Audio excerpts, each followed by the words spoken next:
You want to build your dream home in 2026, but traditional construction costs $200 to $300 per square foot and takes a year or more, so you're looking at alternatives. Barndominiums, modular homes, prefab homes, everyone's talking about them, but which one actually makes sense for your money? Today, we're putting all three head-to-head in a no BS comparison on speed, cost per square foot, and resale value. By the end of this video, you'll know exactly which option fits your situation and which ones you should avoid. Stick with me because I'm breaking down real 2026 numbers that most people completely miss. Before we dive in, if you want honest breakdowns on alternative housing without the sales pitch, hit that subscribe button right now. This channel is all about giving you the real information you need to make smart building decisions. All right, let's get into it. What are we actually comparing? First, let's be crystal clear about what we're talking about because there's a ton of confusion out there. A barndominium is a steel-framed structure built on-site on your land with a permanent foundation. Think of it as a metal building converted into a home, often with shop or workspace integrated. These are custom-built directly on your property and can include everything from open living areas to attached garages or workshops.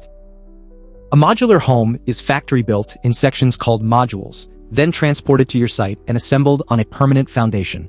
These aren't mobile homes. They're built to the same local building codes as traditional stick-built homes. The modules arrive nearly complete and crews connect them together on your foundation. Prefab homes is actually the umbrella term that includes modular homes plus other factory-built options like panelized homes and kit homes. For this comparison, when I say prefab, I'm talking about the broader category of factory-built housing that's not quite as complete as modular, but more than just a steel shell like a barndominium kit. Now here's the critical thing. All three of these are permanently affixed to land you own. None of these are mobile homes or manufactured homes that depreciate like vehicles. That distinction matters huge for resale value, and we'll get into that. Round one, construction speed. Let's start with speed, because time is money, especially when you're paying construction loan interest or rent while waiting to move in.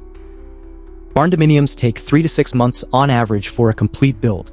The shell can go up incredibly fast, sometimes in just days or weeks, but interior finishing takes time. You're looking at site prep, foundation pour, which takes 2 to 4 weeks, shell erection, which can be 1 to 2 weeks, and interior finishing, which is 2 to 4 months, depending on complexity. The big variable here is weather. If you're building in winter or rainy season, expect delays. Everything happens on-site and exposed to elements until the shell is up. Modular homes are the speed champions. Total timeline runs 3 to 4 months from order to move-in. Here's why they're faster. While your foundation is being poured on-site, your home is being built in the factory simultaneously.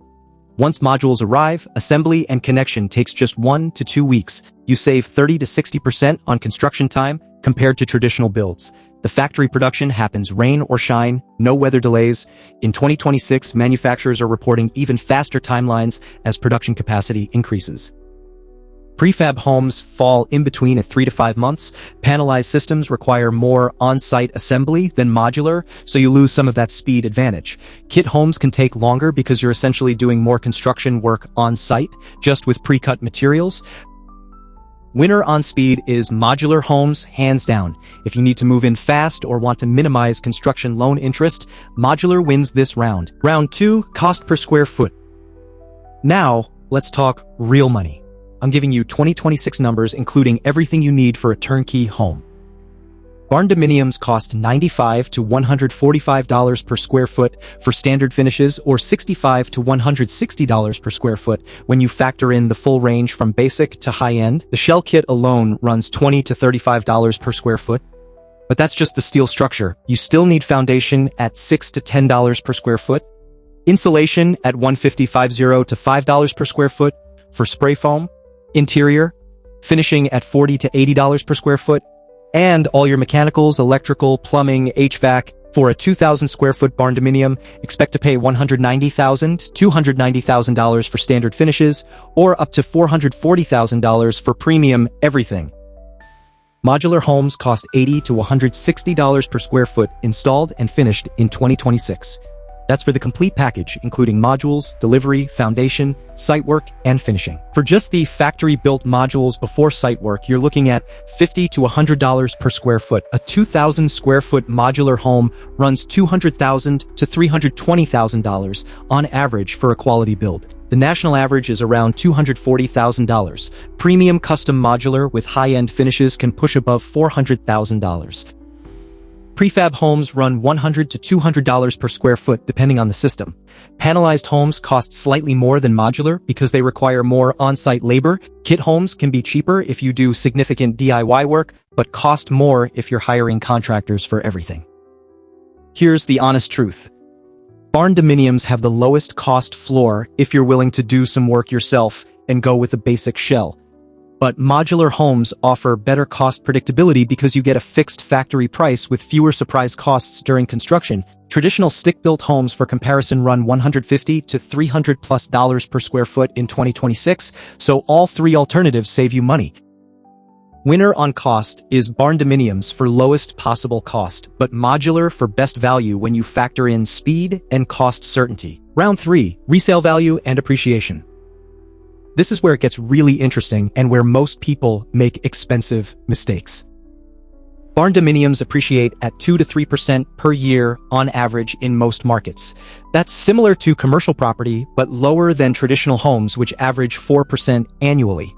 Here's the reality. In rural areas and barndominium-friendly states like Texas, Oklahoma, Tennessee, and Arkansas, these hold value extremely well. Recent sales data shows some barndos appreciating 30% in just 2 years in hot markets. But in suburban areas with strict zoning or HOAs, you face a much smaller buyer pool. The unique nature can work for you or against you. Appraisers struggle to find comps, which can create financing challenges for buyers. If you're building in an area where barndominiums are established, resale is strong. If you're the only one in a traditional neighborhood, expect challenges. Modular homes appreciate at rates nearly identical to traditional stick-built homes. Federal Housing Finance Agency data from 2000 to 2024 shows modular homes on owned land appreciated 211.8% compared to 212.6% for site-built homes. That's essentially the same. Since 2014, modular homes have frequently outpaced traditional homes in year-over-year appreciation. Here's why. They're built to the same codes as stick-built homes. They qualify for the same mortgages. They're appraised using the same methods. Banks treat them identically to traditional homes. The stigma that existed 10 or 20 years ago is largely gone in 2026. Buyers under 40 especially view modular as a smart, modern choice rather than a compromise. Prefab homes vary widely. High-quality prefab that meets all building codes appreciates similarly to traditional homes. Lower quality prefab or anything perceived as temporary faces depreciation issues. Winner on resale value is modular homes. They give you the appreciation of traditional construction at a lower upfront cost, which means you start with instant equity, the hidden factors that change everything. Here's what most comparisons miss.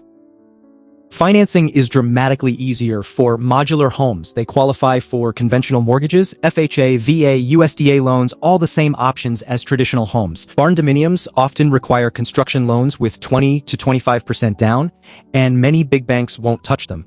You typically need local lenders or farm credit unions who understand alternative construction. Customization heavily favors barndominiums. The completely open interior with no load-bearing walls means you can design any layout you want. Modular homes have more constraints because modules are built in a factory with standard widths, typically 12 to 16 feet. You're configuring pre-built boxes rather than starting from scratch. Workshop or shop space is where barndominiums dominate. If you need integrated workspace, storage for equipment, or a vehicle bay, barndominiums are purpose-built for this. Modular homes aren't designed for heavy shop use. You'd need to build a separate structure, which kills your cost savings. Energy efficiency can be excellent with both. Barndominiums with spray foam insulation create incredibly tight thermal envelopes. Modular homes often exceed Energy Star standards and can reduce utility bills by 30 to 50%. Both outperform traditional construction when done right. Durability is a tie. Steel-framed barndominiums withstand extreme weather, fire, termites, and rot. Modular homes built indoors avoid weather damage during construction and often have tighter quality control than site-built homes. The real decision framework. Choose a barndominium if you need integrated shop or workspace under one roof, want maximum design flexibility, and open concept, are comfortable with construction financing, are building in a rural area where they're accepted, value extremely low maintenance, and are willing to do some DIY work to save money. Choose a modular home if you need the easiest financing process, want fastest construction timeline, prioritize resale value and appreciation, are in a suburban area with traditional neighborhoods, want factory quality control, and need to move in as quickly as possible. Choose traditional prefab or kit homes if you have specific DIY skills and want to save on labor, need something between the customization of barndominium and speed of modular, or have a unique situation that doesn't fit the other two. Here's my honest take after looking at all the 2026 data. For most people, building a primary residence in a traditional neighborhood, modular homes are the smartest choice. You get 80 to 85% of traditional home appreciation at 70 to 80% of the cost, plus you're done in half the time. Barndominiums are the better choice if you genuinely need workspace or if you're building in a rural area where they're already established. Don't build a barndominium in a suburban subdivision just to save money. You'll pay for it on resale. Both absolutely crush traditional construction on speed and cost. A traditional 2,000 square foot home costs $300,000 to $600,000 and takes 8 to 12 months. You can get a modular or barndominium for $200,000 to $320,000 in 3 to 6 months. That's a $100,000 to $280,000 savings and 2 to 6 months faster. The real question isn't which is cheapest, it's which fits your specific situation for location, financing, timeline, and long-term plans.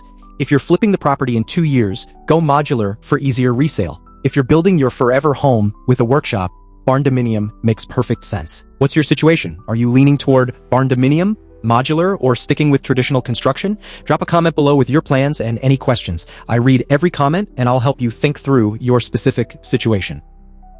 And if this breakdown helped you understand these options better, smash that like button and subscribe for more honest content about alternative housing. No hype, just real information you can use to make smart decisions about the biggest investment of your life.